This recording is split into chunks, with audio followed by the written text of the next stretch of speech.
Howdy all. In this video I want to talk about finding the asymptotes after you've shifted something, either secant, cosecant, tangent, or cotangent.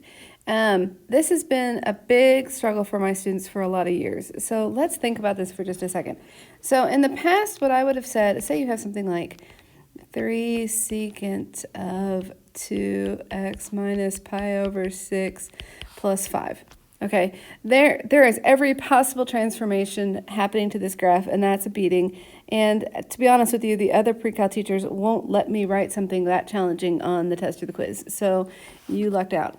But what I would have done in the past would be say, okay, so I'd come up with step 1, and I would make sure I knew what the parent function looked like.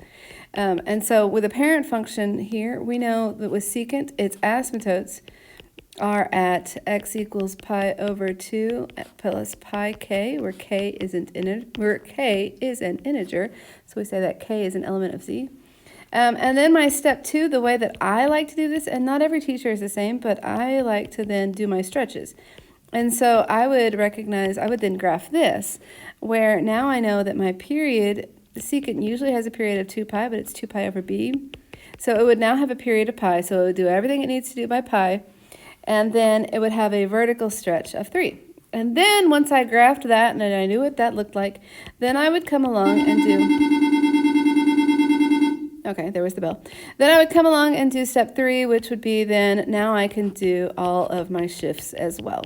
So then I would move this to the right pi over 6 and then up 5. Okay, here's the new thought. Here's the new approach, or the thing we just, Ms. Deloach came in my class, and all of a sudden we're like, wait, this might be a better way to teach this. What we know is we know that the parent function has asymptotes here. Okay, at that x equals pi over 2 plus pi k. So what we're going to do is we're going to write down what x is equal to, pi over 2 plus pi k. But now we've got this is now what's going to affect our asymptotes. Okay, the 3 is a vertical stretch, so if you have asymptotes here and here, and then you stretch it by 3, your asymptotes, you're pulling things away. I don't know if that makes things better or worse, but in other words, it's not affecting your asymptotes when you have a vertical stretch. Okay, likewise, if you have a plus 5, you're going to shift everybody up. You would move all this up, and you'd move this up, but it wouldn't impact the asymptotes. So that's lovely. Let me see if I can get rid of that quickly. No, well, anyway, there it goes. Okay. So what we'll do though, but all of this in this box here affects, it's gonna have a horizontal compression by a factor of 2, and then it's gonna shift it to the right pi over 6. So what we can do to help us figure out what the equation of the asymptotes are is we'll take this 2 times x minus pi over 6 and set it equal to where the asymptotes used to be, okay, where the asymptotes are with the parent function. And so the first thing that I'm going to do is get rid of the 2, so I'm going to multiply everybody by 1/2, multiply that entire side by 1/2, and so now I have x minus pi over 6, that's a 6, is equal to pi over 4 plus pi over 2k. And now let's think, does that make sense? If I have, I should have opened Desmos. That would have been a smart thing to do. Well, here it is. If I have y is equal to secant of x, okay, now what happens when I have y is equal to secant, where is secant? There it is, secant of 2x. Well, it's this horizontal compression. Oh my goodness, that looks confusing. But what it's done is it's brought everything in closer to the y-axis. Okay, so it's squeezed everything in. What was on the y-axis doesn't change.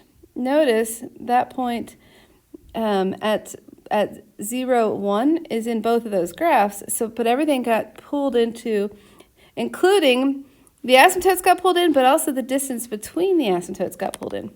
Okay, hopefully that wasn't too confusing. So here we go, and now when we add pi over 6 to both sides, I have pi over 4 plus pi over 6 plus pi over 2k. Notice these are like terms. This is not, because that's got that k in it. And so when I see this, I think of This is 3 pi over 12. You don't have to write out all of these steps, but we need to be able to get to something like this becomes x is equal to 5 pi over 12 plus pi over 2k. And this is how you would write that. That gives you all the asymptotes from this original, from that, not that original, but for this equation up here, those are all of the asymptotes. Therefore, that tells you that the domain would be the set x such that x is not equal to the asymptotes. And maybe we should say Kes, but whatever. Okay, element of z, and there we go. Okay, hopefully that wasn't too confusing, but it's a new way to think about finding the asymptotes.